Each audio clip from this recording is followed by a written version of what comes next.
Thanks for tuning in to Restore Sharp Park. Sharp Park is owned and operated by the City of San Francisco, but located in Pacifica, California. This presentation will introduce you to the problems at Sharp Park and the sustainable, beautiful, and hopeful future that Sharp Park can become.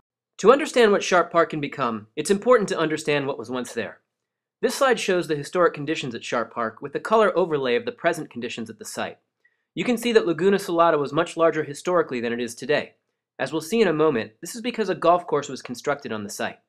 You can also see that Sharp Park is the low point in a large watershed, so much of the area's rainfall drains through Sharp Park. Wetlands are shown east of the lagoon, which would have provided a gradient of habitat for a variety of species.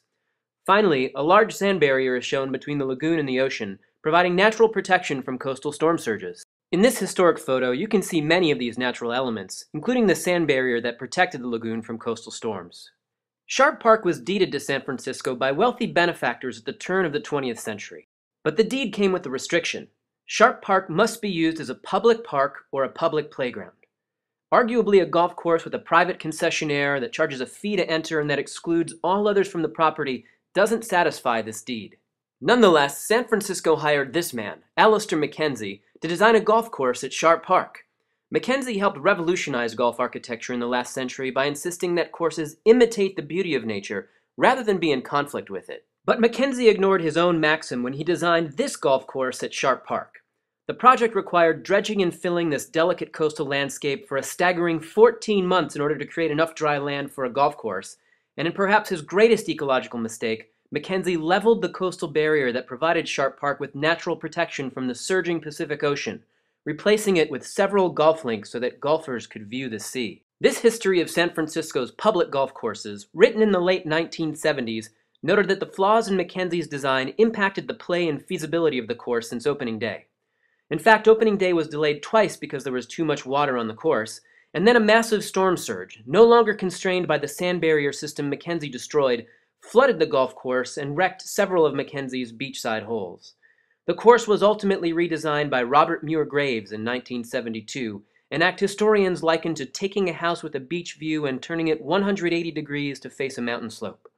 The course would never be the same. Other historians have reached similar conclusions. For example, in this award-winning book published in 2000, golf historian Daniel Wexler wrote that Sharp Park had a briefly lived legacy and that the course was washed into oblivion by a coastal storm. He noted that a large levee, constructed as a substitute to the natural barrier MacKenzie destroyed, was built on top of several MacKenzie links, and went on to conclude that no appreciable trace of MacKenzie's strategy remains in play at Sharp Park today. This overview of Sharp Park shows the layout of the golf course today, with several holes on the east side of Highway 1, a reduced Laguna Salada, and a large levee along the coast. But the levee construction backfired. The levee blocked the natural drainage from the surrounding watershed out to the Pacific Ocean, and now the golf course floods every year during normal winter rains. The flooding is extreme. It impacts play on nearly all holes, either with standing freshwater or with waterlogged soil that prevents the golf ball from rolling properly. So the golf management tried to engineer a new solution, installing a massive pump house to pump the freshwater through the berm and into the ocean. The pump house is extremely expensive to maintain and operate. This photo shows the $240,000 maintenance project that the city implemented in 2008 to fix the pump house's pipes. But the pump house created a new problem. It kills federally protected species. This is a photo of the California red-legged frog, the largest frog native to the western United States. It is also known as Twain's frog because it was the star of Mark Twain's short story, The Celebrated Jumping Frog of Calaveras County.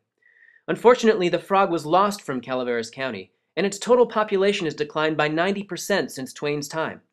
But thanks in part to recovery efforts implemented at the adjacent Golden Gate National Park, the frog is still found at Sharp Park. But when the winter rains come, the frog naturally begins to breed, and it attaches its egg masses on aquatic vegetation at the high water mark. When the pump house drains this water, it exposes the frog's egg masses to the air, and entire generations of frogs can be lost. Sharp Park is also home to North America's most beautiful and most imperiled serpent, the San Francisco garter snake. This cold-blooded animal forages for prey in Sharp Park's lagoon, but must bask in the sun to stay warm. But most of the snake's basking habitats at Sharp Park are now golf fairways. Fairways require lawnmowers, and lawnmowers and snakes don't go together very well. In 2005, the United States Fish and Wildlife Service obtained this dead San Francisco garter snake from Sharp Park and because of its extensive injuries and grass clippings found in the wounds, the Fish and Wildlife Service concluded in this status review of the species that a Sharp Park golf course lawnmower killed this snake. The killing of the endangered species by the golf course led the Fish and Wildlife Service to issue this letter to the city, asking the golf course to work with regulators to stop the killing or face substantial civil and criminal liabilities. But instead of working with the regulators, golf course managers started a public relations campaign against the frog and the snake. They redesigned the logo for Sharp Park from this to this, a humorous but biologically inaccurate portrait of a California red-legged frog leaning against a golf ball, keeping the ball from being in play. The managers also claimed that the endangered species were the cause of a decline in business at the golf course. But this report by the San Francisco budget analyst found this claim to be untrue. An audit of the golf program found that rounds played at Sharp Park fell by 38% between 2000 and 2006 at Sharp Park, before the enforcement letter was even in effect. The budget analyst also found that Sharp Park was a substandard golf course, that the golf fund does not cover its costs, and that if current management continues, the course will soon degrade to the point where it's no longer economically viable. Some golfers contested the budget analyst's conclusion and claimed that the course actually makes money. But their data counts general fund subsidies as revenue to the golf course, even though this is just another taxpayer expense. When the subsidy is removed, Sharp Park loses between $30,000 and $300,000 each year from the golf fund alone, and requires millions of dollars of subsidies from other sources to clean up the golf course's environmental mess. These conclusions spurred the National Golf Foundation to conduct this survey of Sharp Park golfers, who gave Sharp Park failing grades for friendliness of staff, conditions of carts, overall course conditions and experience, amenities, and services. The final version of this report provided the same raw scores to the golf course, but eliminated the letter grades because golf managers were concerned by the result. The study went on to suggest that golfers have very little loyalty to the golf course, and that therefore, absent millions of dollars of investment for capital improvements, the golf course cannot raise prices. Golfers would simply take their game to other courses that provide a better bang for their buck. San Francisco then commissioned a third golf consultant to study its golf courses. This report found that San Francisco subsidizes golf with millions of dollars each year, and that this subsidy would be difficult to reduce because the golf industry is overbuilt and declining, causing downward pressure on prices for a round of golf. The report found that the Bay Area supplies 6 million more rounds of golf annually than golfers here demand, a ratio that isn't sustainable and indicates that golf courses in the Bay Area will close. It noted that Sharp Park is one of the worst performing Bay Area golf courses. It only operates at 44% of its capacity, indicating that absent government subsidy, the course would likely fail. It estimated that it would take $14 million to improve the course, money San Francisco doesn't have. Nonetheless, the report suggested that Sharp Park should be privatized and restored to Alister MacKenzie's original design, the design that caused the environmental problems in the first place. This report was shelved by the city because the conclusion was considered unrealistic and because ultimately it would result in the extinction of Twain's frog and the beautiful serpent. Moreover, San Francisco conducted this survey of its residents in 2004 and found that the #1 recreational demand in San Francisco is for more hiking and biking trails. Golf finished 16th out of 19 options in the same survey. This is why residents of both Pacifica and San Francisco are urging the city to restore Sharp Park. A restored Sharp Park would provide the hiking and biking trails that today's residents demand. It would spur sustainable development in Pacifica with the first San Mateo County Visitor Center for the Golden Gate National Parks.